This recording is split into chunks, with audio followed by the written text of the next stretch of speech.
ఫిబ్రవరి 2. శత్రువుకు లభించే అవకాశాలు.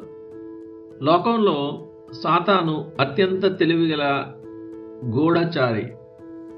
నీ ఇష్టాయిష్టాలు, ఆలోచనలు, నీకున్న అనురాగాలు మరియు నీ ప్రణాళికలను కనిపెట్టడమే వాడు తన ముఖ్య వ్యాపారంగా పెట్టుకున్నాడు. పరిశుద్ధుల వ్యవహారాలపై నిఘా ఉంచడం శత్రువు యొక్క మరొక పద్ధతి. వాడు నీ మనసు ఏ దిశగా ప్రవహిస్తుందో గమనించి ఆ మార్గంలోనే శోధనలకు ద్వారాలు తెరుస్తాడు. నీ హృదయపు లోతుల్లో కలిగే చిన్న కదలిక కూడా సాతానుకు తెలియకుండా ఉండదు. నీలోని కొన్ని చెడు వ్యామోహాలే నీ ఆత్మను మోసగించి సాతానుకు సమాచారం ఇచ్చే ఇన్ఫార్మర్లుగా మారుతాయి. అతను లోక సంబంధమైన ఆశలలో మునిగి ఉన్నాడు. ఈ సమయంలో దాడి చేస్తే సులువుగా పడగొట్టవచ్చు అని అవి సాతానుకు సూచిస్తాయి. హృదయానికి నచ్చిన లోక సంబంధమైన కోరిక ఏమైనా ఉంటే దాని చుట్టూ వాడు ఆకర్షణీయమైన పథకాలను అల్లుతాడు.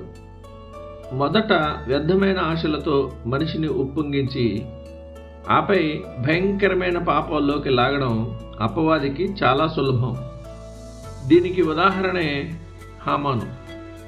రాజుకు అత్యంత ఇష్టుడిగా మారాలనే కోరికతో వాడు యూదులపై క్రూరమైన కుట్ర పన్ని చివరికి అది తన మరణానికే కారణమయ్యేలా చేసుకున్నాడు. ఎస్తేరు 7:9-10. సున్నితమైన ఆత్మలను శోధించేటప్పుడు సాతాను చాలా తెలివిగా వ్యవహరిస్తాడు.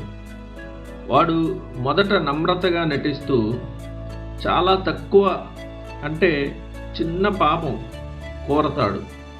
అంతా ఒకసారి అడిగితే తిరస్కరిస్తారని వానికి తెలుసు. అందుకే కొంచెం కొంచెంగా తన పంతం నెగ్గించుకుంటాడు.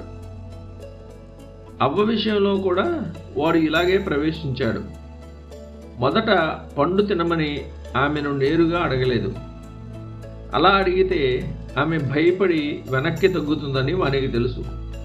దానికి బదులుగా ఆమె విశ్వాసాన్ని బలహీనపరిచేలా దేవుడు అలా చెప్పాడా అని ఒక సందేహాన్ని రేకెత్తించే ప్రశ్న వేశాడు.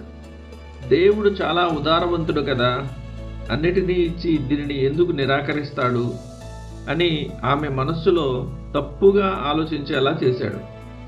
అలా ఆమె విశ్వాసపు వేరును వదిలిచేసి తదుపరి శోధన అనే సుడిగాలికి ఆ విశ్వాస వృక్షం కూలిపోయేలా చేశాడు.